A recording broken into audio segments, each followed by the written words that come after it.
పవన్ కళ్యాణ్ టార్గెట్గా వరుస ట్వీట్లు ప్రకాష్ రాజ్ వేస్తూ ఉన్నారు. పవన్ లడ్డు గురించి మాట్లాడినా, సనాతన ధర్మం గురించి మాట్లాడినా, తాజాగా తమిళ పాలిటిక్స్లో ఎంజీఆర్ గురించి మాట్లాడినా సరే ప్రకాష్ రాజ్ ట్వీట్ అనేది కామన్గా వస్తుంది.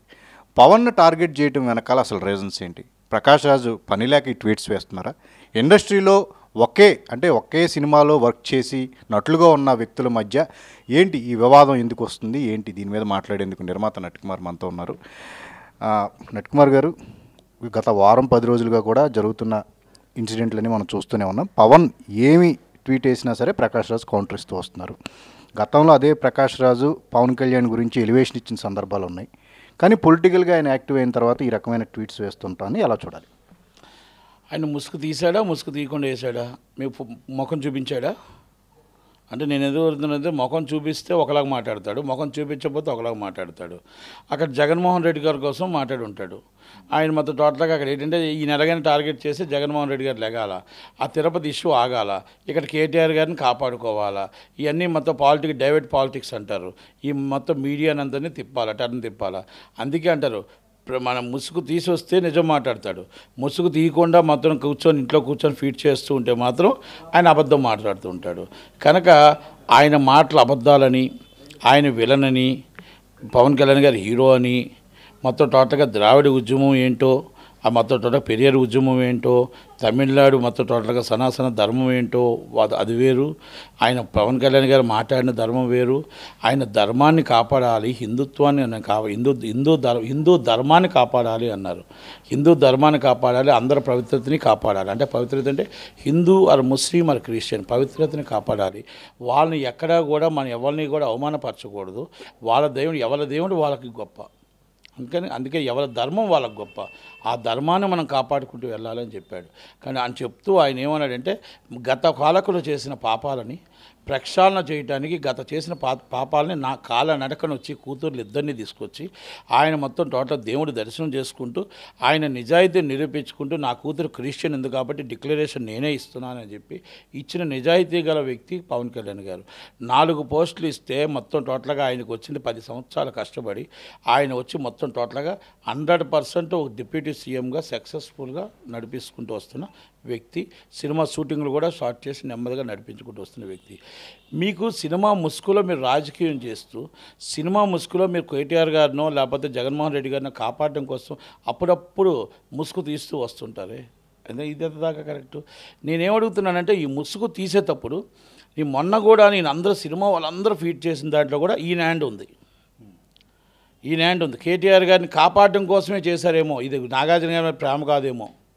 ఎందుకంటే నేను సురేఖ గారి మాటలని నేనేమి ఏకీపించట్లేదు, సురేఖ గారి మాటలు ఖండిస్తూ ఉన్నా. ఎందుకంటే ఆమె కూడా బాధపడింది, బీసీసీ అధ్యక్షుడు వారు కూడా బాధపడ్డారు. కానీ ఆ రోజు అక్కడ కేటీఆర్ గారి మీద వెళ్ళవలసిన ట్రాకు అక్కడ సినిమా వాళ్ళ మీదకి వెళ్ళింది. వెళ్తేప్పుడు వెంటనే వచ్చాడు, ఎక్కడ ఉన్నాడో తెలియదు. కానీ అదే ఇంతకుముందు రేణు దేశాయ్ గారి మీద వచ్చాడా? ఆమె కన్నీరు పెట్టుకుందే నేను పొలిటికల్ కాదు అని చెప్పి. అంజలి దేవమ్మ గారు, చిరంజీవి గారు మదరు, పవన్ కళ్యాణ్ గారు మదరు, పోసాని కృష్ణమూర్తి గారు మాట్లాడుతప్పుడు ఎందుకు రాలే? మన జగన్మోహన్ రెడ్డి భయమా?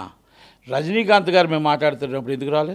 2016 మీ టీఆర్ఎస్ మీ దోస్తులు ఇండస్ట్రీ అందరినీ లైన్ కట్టించి మొత్తం టోటల్గా డ్రగ్స్ మీద తప్పు చేశారని చెప్పేసి టెస్టుల కోసం అని రోడ్డు మీద పెట్టి 15 రోజులు మొత్తం టీవీలో హెడ్లైన్స్లో పెడితే ఆ రోజు ఇండస్ట్రీ గుర్తురాలే నీకు, ఆ రోజు ఈ ధర్మాలు గుర్తురాలే, ఈ న్యాయాలు గుర్తురాలే. అంటే నేను కాపాడుకోవడం కోసం నీ తాలూకు వాళ్ళ కోసం నువ్వు ముసుగు తీస్తూ బయటకు వస్తావు, సినిమా ముసుగులో రాజకీయాలు చేస్తావు. నేనేమనాలి? బ్యాలెన్స్ తప్పిపోయిన వాడు అనాలా? అంటే మొత్తం టోటల్గా నువ్వు సైకాలజిస్ట్ చూపించుకోవాలని అనాలా? లేకపోతే నువ్వు ధైర్యంగా పవన్ కళ్యాణ్ గారిని ఎదుర్కోలేని వాడు అనాలా? నువ్వు మొత్తం టోటల్గా జగన్మోహన్ రెడ్డి గారి ఏజెంట్ అనాలా? నిన్ను కేసీఆర్ గారి ఏజెంట్ అనాలా?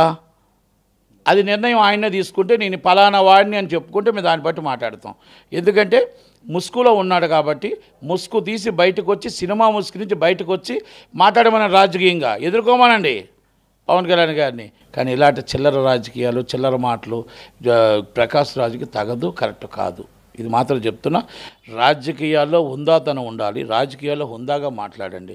ఒక తప్పు జరిగితే హుందాతనంగా సురేఖ గారు ఒప్పుకున్నారు, ఓకే లీగల్ ఇష్యూస్ అంటారు, వాళ్ళు చూసుకుంటారు. ఉందాతనంగా ఒప్పుకున్నారు, పిసిసి అధ్యక్షుడు ఉందాతనంగా ఒప్పుకున్నారు. వారి నిజాయితీని శంకించకండి. ఆమె బిడ్డని అది కాదు, మీరంతా రాజకీయాలు మాట్లాడుతున్నారు కదా. ఒక బీసీ మహిళ, ఒక తమ్ముడు రఘునందన్ రావు, అక్క మా చేనేత మహిళలను కాపాడు, చేనేత మహిళల కోసం ఇంకోటక్క వాళ్ళు రేసిన నేత నీకు ఇస్తున్నానని చెప్పిస్తే వాళ్ళ మీద అసభ్యకరంగా ఆమె మీద వ్యాఖ్యలు చేసిన బీసీ మహిళ కన్నీరు పెట్టించారే, ఆ రోజు మీకు ఆ మహిళ కనబడలేదా అని అడుగుతున్నా.